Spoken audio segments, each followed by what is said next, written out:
ಈಗ ಚಿಕ್ಕಬಳ್ಳಾಪುರದ ನಗರದಲ್ಲಿ, ಚಿಕ್ಕಬಳ್ಳಾಪುರದ ತಾಲೂಕಿನಲ್ಲಿ ಶ್ರೀ ಶ್ರೀ ಶ್ರೀ ತಾತಯ್ಯನವರ 299ನೇ ಜಯಂತ್ಯೋತ್ಸವವನ್ನು ವಿಜೃಂಭಣೆಯಿಂದ ಆಚರಣೆ ಮಾಡಬೇಕು ಅಂತ ನಾವೆಲ್ಲ ತೀರ್ಮಾನ ತಗೊಂಡಿದ್ದೀವಿ.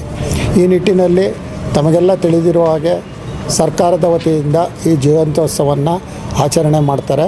ಅದರ ಜೊತೆಯಲ್ಲಿ ನಮ್ಮ ಸಮುದಾಯದ ಎಲ್ಲ ಮುಖಂಡರು, ಎಲ್ಲ ಸಂಘ ಸಂಸ್ಥೆಗಳು ಮತ್ತು ತಾಲೂಕು ಬಲ್ದಿ ಸಂಘದ ವತಿಯಿಂದ ಈ ಜಯಂತ್ಯೋತ್ಸವವನ್ನು ವಿಜೃಂಭಣೆಯಿಂದ ಮಾಡಬೇಕು ಅಂತ ಇವತ್ತು ನಾವು ಅನೇಕ ಸಿದ್ಧತೆಗಳನ್ನು ಇಲ್ಲಿ ಮಾಡ್ಕೊಂಡಿದ್ದೀವಿ.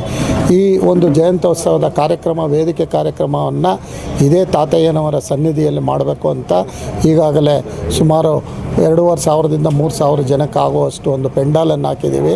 ಅದರ ಜೊತೆಯಲ್ಲಿ ಇಲ್ಲಿ ಅವರಿಗೆ ಊಟದ ವ್ಯವಸ್ಥೆಯನ್ನು ಕೂಡ ಮಾಡಿದ್ದೀವಿ. ತದನಂತರದಲ್ಲಿ ಇವತ್ತು ನಾಳೆ ನಡೆಯತಕ್ಕಂಥ ಕಾರ್ಯಕ್ರಮದಲ್ಲಿ ಇಲ್ಲಿಂದ ರಥ ಹೊರಟು ಬೆಳಗ್ಗೆನೇ ಹೋಗುತ್ತೆ. ಅಲ್ಲಿ ಏನು ವಾಪಸಂದ್ರದ ಮೂಲೆಯಿಂದ ದೇವಮೂಲೆಯಿಂದ ಬರ್ತಕ್ಕಂಥ ಪಲ್ಲಕ್ಕಿಗಳು ಎಲ್ಲವನ್ನು ಸುಮಾರು 50ರಿಂದ 60 ಪಲ್ಲಕ್ಕಿಗಳನ್ನು ನಾವು ಸಿದ್ಧತೆ ಮಾಡಿದ್ದೀವಿ.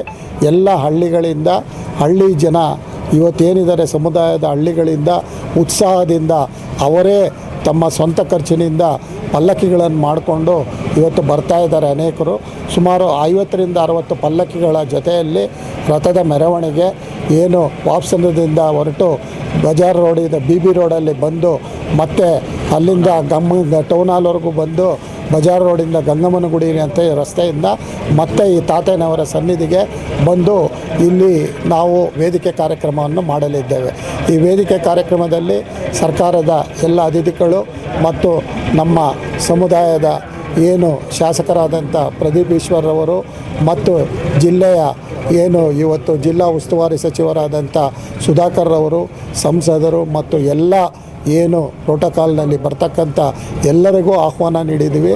ಅದರ ಜೊತೆಯಲ್ಲಿ ಮಾಜಿ ಯಾರ್ಯಾರಿದ್ದರೂ ಶಾಸಕರುಗಳು, ಅನೇಕ ಸಮುದಾಯದವರು, ಅವ್ರಿಗೂ ಸಹ ನಾವು ನಮ್ಮ ಒಂದು ಆಹ್ವಾನವನ್ನು ನೀಡಿದ್ದೀವಿ. ಮತ್ತು ಇದು ಎಲ್ಲರ ಒಂದು ಕರ್ತವ್ಯ, ಜನಾಂಗದ ಎಲ್ಲ ಮುಖಂಡರು ಮತ್ತು ಎಲ್ಲರೂ ತಮ್ಮ ಸ್ವಇಚ್ಛೆಯಿಂದ ಇಲ್ಲಿ ಪಾಲ್ಗೊಂಡು ಇದನ್ನು ಯಶಸ್ವಿ ಮಾಡಬೇಕು ಅಂತ ನಾನು ಈ ತಾತಯ್ಯನವರ ಸನ್ನಿಧಿಯಲ್ಲಿ ನಾನು ನನ್ನ ಹೃದಯಪೂರ್ವಕವಾಗಿ ಕೇಳ್ಕೊಳ್ತಾ ಇದ್ದೀನಿ.